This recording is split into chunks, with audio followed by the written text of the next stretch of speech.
ఇళ్ల పట్టాదారుల్ని తరిమేస్తాం అంటే కుదరదు. వారికి ఇల్లులు నిర్మించాల్సిందే. పాటంశెట్టి సూర్యచంద్ర ఇండిపెండెంట్ ఎమ్మెల్యే అభ్యర్థి.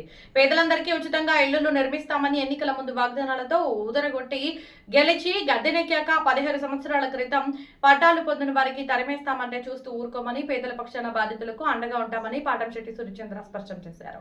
జగంపేటలో 2010 సంవత్సరంలో కాంగ్రెస్ పార్టీ ప్రభుత్వంలో శ్రీ తోట నరసింహం గారి ఆధ్వర్యంలో 196/2 సర్వే నెంబర్లలో 170 మంది నిరుపేదలకు 4 ఎకరాల 73 సెంట్లు భూమి ప్రభుత్వం కేటాయించిందని, నాటి నుండి నేటి వరకు హౌసింగ్ కాలనీ నిబంధనల ప్రకారం త్రాగునీరు, రోడ్లు, డ్రైనేజీ, విద్యుత్ మొదలగు కనీస వసతులు ఏర్పాటు చేయకపోవడం వల్ల గృహాలు నిర్మించలేకపోయామని, గత వైఎస్ఆర్ కాంగ్రెస్ పార్టీ ప్రభుత్వంలో కూడా ఎంతో ప్రయత్నం చేశామని, నాడు కూడా మా సమస్యలు పరిష్కరించలేదని, గత ఎన్నికల్లో కూడా శ్రీ జ్యోతిల నెహ్రూ గారు, నవీన్ గారు ఓట్లేసి గెలిపించండి, మీ సమస్య పరిష్కరిస్తాము, డ్రైవర్స్ కాలనీలో అన్ని వసతులు ఏర్పాటు చేసి మీకు పక్కా గృహాలు నిర్మిస్తామని హామీ ఇచ్చారని, నేడు ఈ స్థలాలతో పాటు మాకు సంబంధం లేదు సూర్యచంద్ర బాధితులందరికీ ధైర్యం చెప్పారు. ఎన్నికల్లో 25,000 మంది ఇళ్ల స్థలాలు ఇచ్చి గృహాలు నిర్మిస్తామనే మాయమాటలు చెప్పి నేడు గత 16 సంవత్సరాల క్రితం ఇచ్చిన పట్టాలు రద్దు చేసి పేదల నోట్లో మట్టి కొట్టడం న్యాయం కాదని శాసనసభ్యులు జ్యోతుల నెహ్రూ గారికి, జ్యోతుల నవీన్ గారికి మీడియా ద్వారా సూర్యచంద్ర తెలిపారు. తమ అనాలోచిత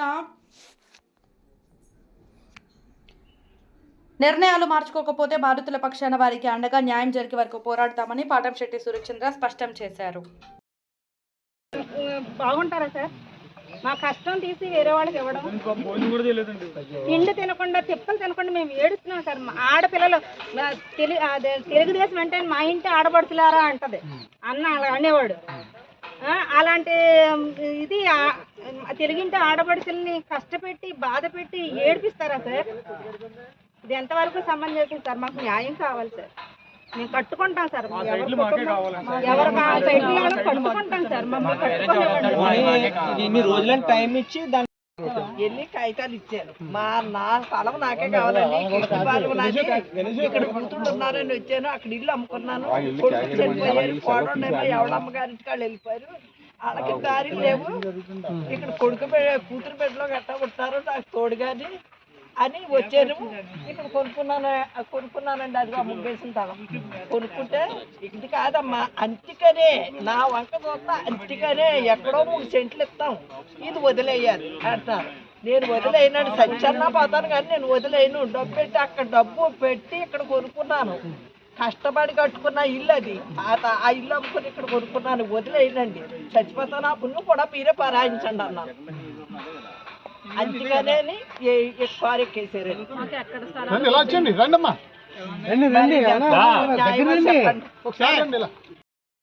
పోలీస్ కంప్లైంట్ లో పోలీసులు వచ్చేస్తున్నారు సార్, ఆపేయమనండి. ఈఆర్ఓ అంటే నేను చెప్పినట్టు ఈఆర్ఓ అంటున్నారండి. ఆ రోజు ఇప్పుడు పొక్లైన్ తీసుకెళ్లి స్టేషన్ లో ఉన్నాడు సార్. ఇప్పుడు పొక్లైనర్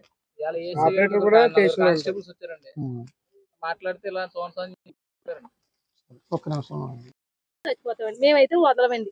మా స్థలం మాకు చాలండి. మా కష్టాలు మాకు ఉంటే చాలండి. ఇంకొకరు నోరు కొట్టి మాకు వద్దండి. ఇప్పుడు మాది మా కడుపు కొట్టి ఇంకొకరికి ఇస్తున్నారండి. ఇంకొకరు కడుపు కొట్టి మాకు ఇస్తారండి. మాకు ఎందుకండి అలాగా? మాది మాకే కావాలండి. మాది మాకు ఇవ్వన్నాడు మేము ఇక్కడికి వచ్చి మందు తాగేస్తామండి. అంతే అండి. ఇంకే అంతకన్నా ఎక్కువ మాట్లాడడం నాకు రాదండి.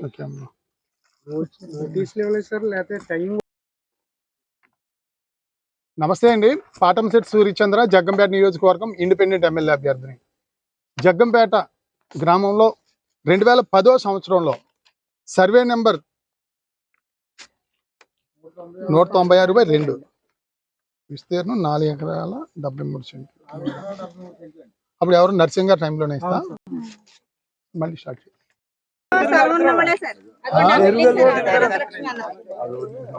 వాళ్ళకి ఎంత ఇచ్చారు డబ్బు? అందరూ కలిపి వాళ్ళకి ఇచ్చారా? అనంత లక్ష్మ. ఇప్పుడు వాళ్ళు ఏం చేస్తారంటే సార్, వాళ్ళు ఇవన్నీ తీసుకెళ్ళి వాళ్ళకి అప్పచెప్పి వీళ్ళు ఎవ్వరూ లేరు ఇక్కడ, మీరు తీసేసుకోవచ్చు అలాగేగాని అబద్ధాలు చెప్పండి వాళ్ళకి. ఇప్పుడు మళ్ళీ 3 సెంట్లు పంచిన స్థలాల్లో అతను ఈమె కూడా 3 సెంట్లు ఇచ్చేసారు సార్. అయ్యో, కార్లో చూసుకుని వెళ్ళిపోతున్నారండి. 3 సెంట్లు ఇచ్చిన వాళ్ళు మా ఎదుర్కొంటానే పట్టాలు ఇచ్చారండి. మళ్ళీ వాళ్ళు వచ్చి తిరుగుతున్నారండి గోతులు దాకా. ఇది మా స్థలం, ఇది మా స్థలం అని వస్తేనే ఇలాంటి పేదోళ్ళ దగ్గర ఇచ్చి మనకి ఇచ్చే రేట్ అతను. వీళ్ళేమో ఇంత పేదోళ్ళు, వీళ్ళు ఇంకా అప్పులేరు తీరలేదు అంటున్నారు. అది సైట్ కొనుక్కొని 3 సెంట్లు మనకి ఎందుకు ఇచ్చాలని దానిలో 2 అన్నారండి. వాళ్ళు కార్లో వచ్చి చూసుకుని వెళ్ళిపోతున్నారండి. పట్టాలు పట్టుకొని వస్తున్నారండి, చూసుకుంటున్నారు, వెళ్ళిపోతున్నారండి. ఇప్పుడు ఇక్కడ సెక్స్ వర్కర్స్ ఇచ్చారు కదా సార్, వాళ్ళందరికీ నేను హెచ్ఐవి ఎయిడ్స్ టెస్ట్ చేసేదాన్ని సార్ అప్పుడు. ఓకే అమ్మా. యాజ్ ఏ ఎంతమందికి నర్స్. ఇచ్చారు సెక్స్ ఇప్పుడు కూడా ఉంటుంది ఇవాళ పొద్దున మాట్లాడలేదు అబ్బాయి పట్టా తీసుకుని నవీన్ దగ్గర వెళ్ళండి, నవీన్ గారి దగ్గర వెళ్తే ఆయన చెప్తాడా అంటది. ఎక్కడ ఇస్తారా సార్? మీ పేర్లు ఇస్తారు, పట్టాలు మీ పేర్లకు వచ్చేస్తాయి, మీరు కొనుక్కున్న వాళ్ళు కూడా మీ పేర్లకు వచ్చేస్తాయి అని నమ్మేస్తున్నారండి. వేరే దగ్గర ఇస్తారండి సార్, ఇవ్వరండి అండి. మేము మా స్థలాలు మాకు ఇవ్వండి మొర్ర మేము కట్టుకుంటాం అంటున్నాం సార్. ఆలోచన ఎక్కడ పోతారు? ఈ పంచాయతీ ఆమోదం కూడా సార్, పంచాయతీ ప్రెసిడెంట్ గారిని మేము అడిగాం సార్, ఎందుకు సార్ మాకు చెప్పలేదు, మాకు ఇన్ఫర్మేషన్ ఇవ్వాలి కదా సార్, ఇచ్చాక కదా మీరు సంతకం పెట్టాలి, మాకు ఏ ఇన్ఫర్మేషన్ లేకుండా మీరు ఎందుకు సార్ సంతకం పెట్టామని నిలబెట్టామండి. నిలబెడితే ఆయన ఏమన్నారు, అమ్మ ఈ సైట్ల కోసం నా దగ్గరకు రాలేదమ్మా, నాకు సంతపాకలో సంత మార్కెట్ లో అవి వచ్చినాయి అమ్మా, వాటికే నేను సంతకం పెట్టానమ్మా, దీన్ని దానిలో యాడ్ చేసి ఉంటారమ్మా, నేను పెట్టలేదు అన్నారండి సర్పంచ్ గారండి. అందువల్ల మేము దిగామండి. రాజా గారు ఇప్పుడు నాకు ఇల్లు లేదు, ఎందుకు లేదు, ఇక్కడ కుళాయిలు లేవు, నీళ్ళు లేవు, బోరు కొట్టించుకోవాలంటే 1,50,000 ఉండాలండి. ఆ 1,50,000 నేను ఎక్కడి నుంచి తెచ్చుకుంటాను, నాకు ఆదాయం ఎలా వస్తుంది, నాకు వృత్తి ఎలా ఉంటుంది, నాకు డబ్బులు రాకు వచ్చే విధానం కూడా లేదు, ఎప్పుడు ధర్మ తిరిగి. అందుకని చెప్పి నేను నిర్లక్ష్యం చేసి ఏ ఫెసిలిటీస్ లేవని చెప్పేసి నేను ఇప్పుడు వరకు నేను ఇల్లు కట్టుకోలేదండి. ఇప్పుడు వచ్చేసి మీ స్థలాలు లేవు, మీ భూములు లేవు, వేరే చోట ఇస్తాం 3 సెంట్లు ఇస్తాం, ఎక్కడో నాకెందుకంటే నాణ్యాలు నాకు కావాలి, కానీ ఇప్పుడు ఇక్కడ ఎదుర్కొంటే వెంచరు తయారైపోయింది అని చెప్పేసి బంగారంలా కనపడుతుంది డెవలప్మెంట్ అని చెప్పేసి అని తీసేసుకుంటే అది కరెక్ట్ కాదు కదా సార్. మాలాంటి వాళ్ళు ఏడ్చామనుకోండి వాళ్ళు బాగుపడరండి, వాళ్ళ పార్టీలు ఉండవు, వాళ్ళ కుటుంబాలు ఉండవు, వాళ్ళ వంశాలు కూడా ఉండవు, నిర్వంశం అయిపోతుంది.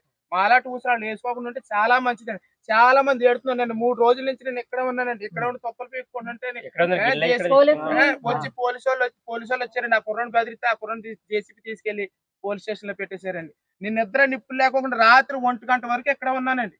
కావాలంటే ఎదుర్కొంటున్న వాళ్ళని అడగండి, ఇక్కడే వడ్లాన్నం తెచ్చుకుని ఇక్కడే తిని బట్టలు మొత్తం సామాన్లు అద్దెలు ఖాళీ చేసి వచ్చేసానండి. నా ఇల్లు పోతుందని చెప్పేసి అని అద్దె కూడా కట్టుకుండా వచ్చేసాను. అద్దె కూడా కట్టుకుని నేను వచ్చానండి, నా పరిస్థితి ఏంటి అర్థం చేసుకోవాలి కదండి.